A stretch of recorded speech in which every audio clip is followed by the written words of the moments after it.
Give me however long this video is, and I'll make your fat loss phase a breeze for you.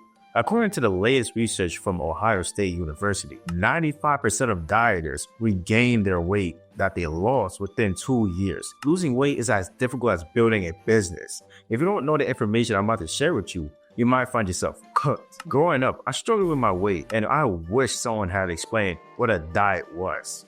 Back then, all I knew about was fitness, was the gym. But as a shy 15-year-old boy, you think I had the balls to step inside one? Whole time, I didn't even need to. Instead, I spent my whole school years battling self-esteem, getting roasted by guys, and feeling invisible by girls. I don't want you to go through that. I want you to skip the struggle and go straight to what works. Over the years, I've invested in courses, done countless hours of research, and experimented with a lot of dieting strategies. Now, I have a foolproof approach that worked for me and for others I helped along the way. Let me show you how to make the greatest comeback of your life. My definition of a diet is a group of foods a person mindfully chooses to eat on a daily basis. In order to have a successful fat loss phase, you must commit to a diet. It's more than 80% of the work. Sounds simple, right? All you gotta do is eat healthy. Following a rigid, commonly believed diet almost never works. Why? Because the people who need it the most aren't capable of sticking to it. It's like getting a kid who wants to become a mathematician who just finished Algebra 2 to study for a calculus final exam. They can take a crack at it, but it doesn't mean that they're going to actually finish it. In addition, most people don't even know why eating a meal like chicken breast, broccoli, and rice is going to make them lose weight. No one told them. Eating carbs is bad for you. Consuming fat is what's really hurting your fat loss potential. If that was the case, then how did this professor lose 27 pounds over 10 weeks by eating Twinkies, Oreos, and Doritos majority of the time? It's because he was in a caloric deficit. Think of calories as energy for the body. We eat a certain amount of calories each day so that our body can function. Calorie deficit refers to decreasing body weight. His diet was high in carbs and high in fat, but still lost weight due to being in a caloric deficit. Find your caloric deficit by stepping on a weight scale in the morning and multiplying by 16 to 21, depending on how manageable to extreme you're willing to go.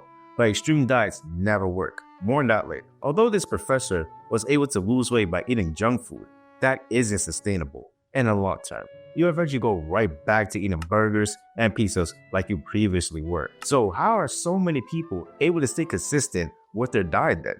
Well, let's use me for example. Let's take a look at a week of my meals during my last fat loss phase. Mayonnaise, chips, fries, Monster Energy drinks, nuggets, receipt. Those are all the junk foods I had during this diet. 80% of my diet was grilled chicken sandwiches, most of the time with bread, lettuce, and spinach about it. And I was completely fine with, nah, you most likely cannot stick to a diet like this. Not because of your discipline, but because you may not like the same foods as me. You might like eating oatmeal. I think oatmeal tastes like dirt. What matters the most is choosing foods high in protein and filling the rest with complex carbs. We have 3 macronutrients: proteins, carbs, fats. To sum it up, protein is mainly used to build structures in your body, like muscle. But it can also be used for energy or stored if needed. Carbs and fats, on the other hand, are your body's primarily fuel sources. Simple carbs are digested quickly and give you a burst of energy, but they might leave you feeling tired afterwards. Complex carbs provide more sustained energy, but they're not as fast acting. Fats, however, last the longest, give you the most sustained energy over time, though they take longer to kick in. Here are some crucial tips to keep in mind when choosing your meals. Always go high in protein. Name one food you are likely to overeat that's high in protein, meaning the majority of macronutrients are protein.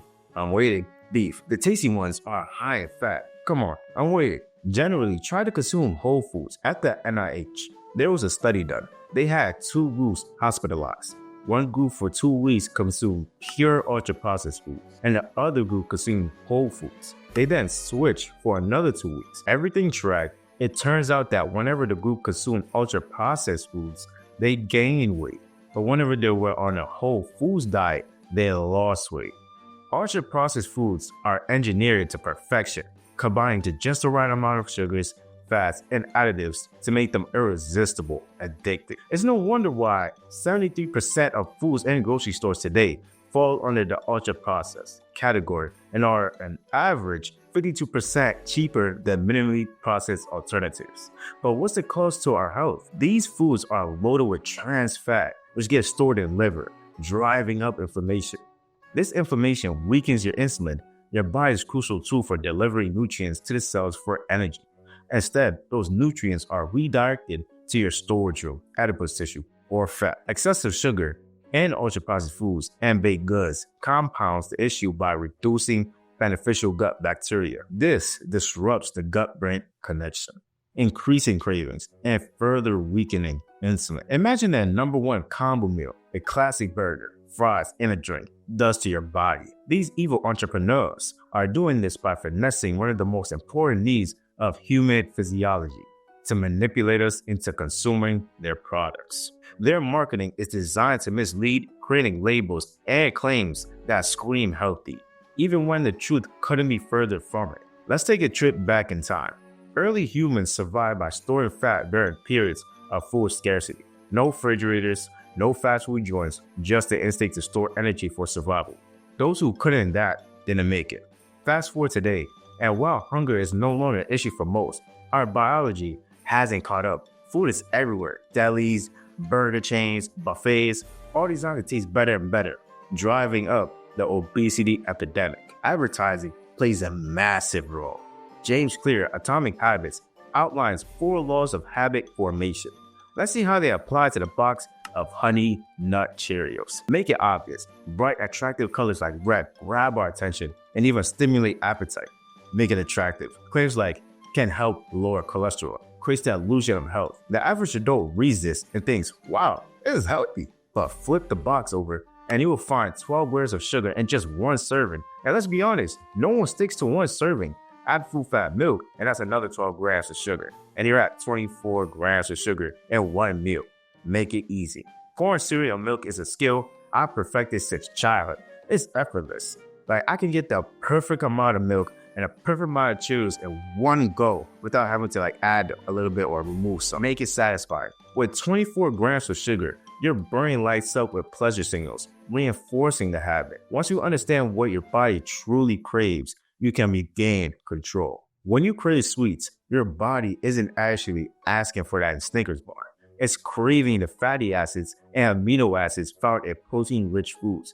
This is why people on keto or carnivore diets often report fewer cravings. You don't have to go full keto, but you can adopt elements of these diets.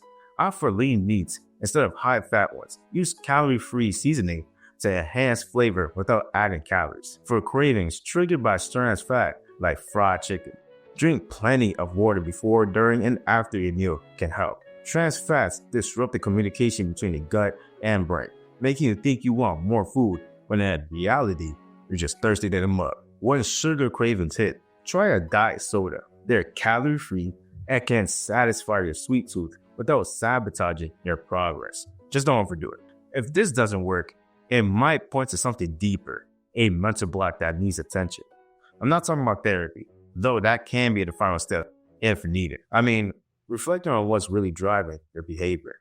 I know this because I've been there.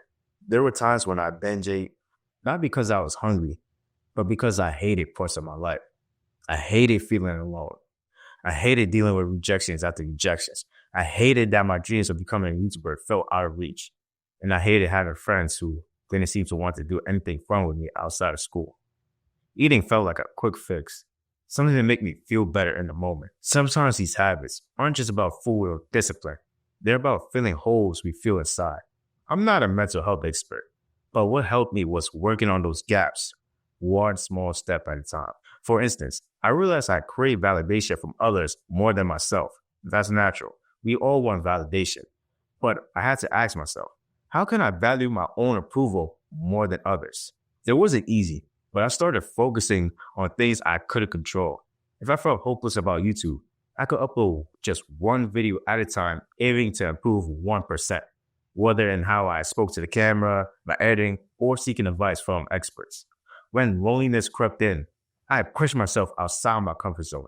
That didn't mean diving headfirst, like approaching like 10 women just off the bat. It started small, from complimenting dudes on like a journey to know. I'd be like, oh, you got a nice cut, or I fuck with the sneakers. From there, I joined clubs and built connections step by step. Here's the truth. No amount of words will make you instantly feel better. As men, we're built to weather the storm, to bear struggles, and grow stronger so we can protect and lead those around us. It's not easy, but growth only happens through conflict. Every time you push through, even just a little, you come out tougher, more capable, and closer to the person you want to be. Don't rush it. Start small, take action where you can, because the more you face, the stronger you become.